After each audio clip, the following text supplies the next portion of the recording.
תראה את הכביש. יואו. יואו. תראה את הכביש, דפוק. תראה את הכביש.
President Trump's vision for a grand military parade, in the making for nearly a decade, is finally coming to fruition. It's going to be an amazing day. We have tanks, we have planes, we have all sorts of things. Dozens of Abrams tanks, Bradley and Stryker fighting vehicles, and howitzers will be rolling down Constitution Avenue in Washington.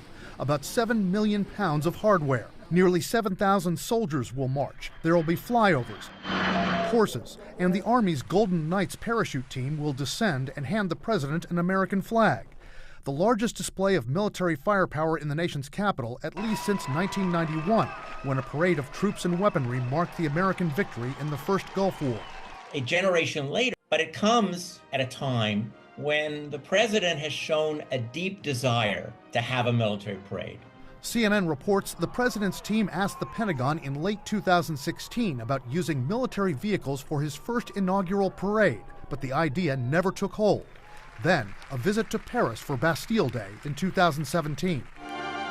Trump was enthralled when French President Emmanuel Macron treated him to the traditional display of firepower to celebrate French independence. Trump's been pushing for similar pageantry in Washington ever since. Trump's critics say it's anti-democratic to politicize the military.